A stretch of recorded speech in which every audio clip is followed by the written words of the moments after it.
Hello and welcome to my review for House of the Dragon Episode 3, Second of His Name. So I'm going to give a little bit of a recap, and then I'll tell you my thoughts are on the episode. There's kind of two main plots to the episode. So one of the plots involves the Crabfeeder, who's basically been hiding in the caves to avoid Daemon and his dragon. So we see that the battle's kind of going poorly in the Stepstones, and Daemon and Corlys haven't been able to root out or root out the Crabfeeder and his army.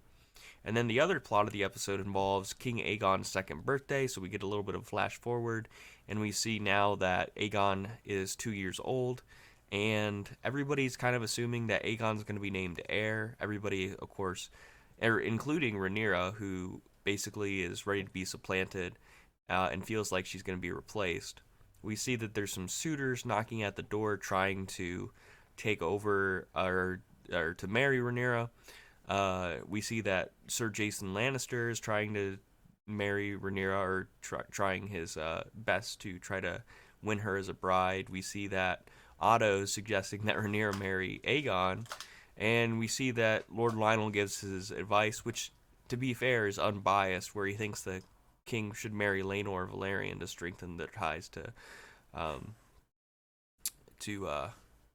Corlys. But we see that Rhaenyra isn't having any of it. We see that Rhaenyra would rather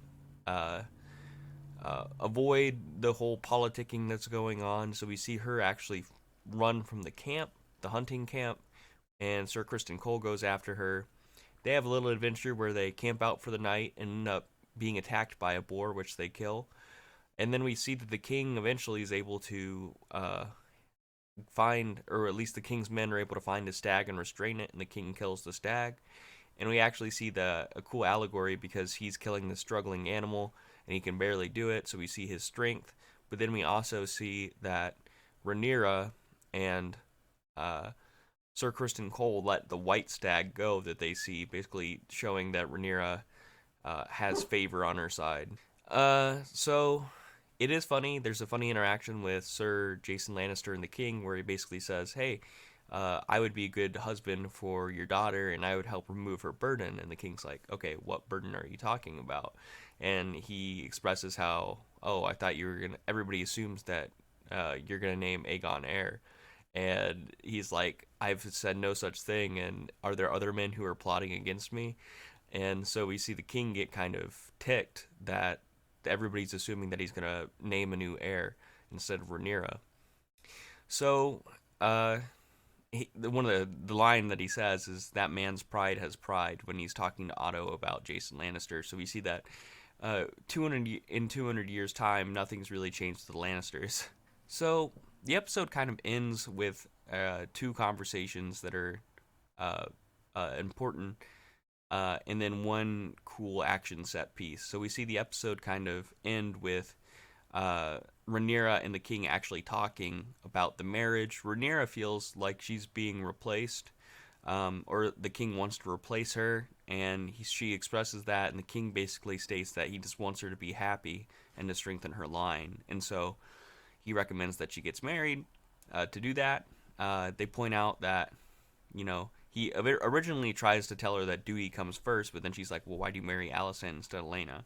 Because Lena would have been the smarter choice politically, but you chose to marry Alicent because you liked her more. And that's when the king concedes and basically says, "Hey, well, I was gonna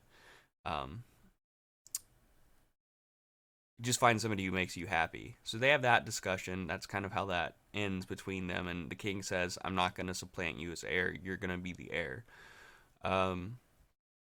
And we also see that the king talks to Alicent and decides to send 2,000 men to go help in the Stepstones. Daemon almost kills the messenger who brings the message, because he's so ticked that his pride is hurt, basically, by his brother saying, "Hey, I don't like you," or I mean, "Hey, I care about you still, and I see you're struggling, so I'm going to help you out." And so Daemon basically goes on this suicide run. He goes by himself to draw out all of the Crabfeeder's men. So we see him act like he's giving up and waving the white flag, but then we see him go and what do you call it? start killing Crabfeeder's men. The Crabfeeder sends out more and more and more, and once they're all in the open, we see Corlys and his men and Laenor on his dragon come out and basically start killing all the Crabfeeder's men, and Daemon rushes into the cave, kills the Crabfeeder, and then the episode kind of ends with a bloody Daemon who had just dragged the half of the Crabfeeder that was left out into the open. So it's like a really cool way to end the episode.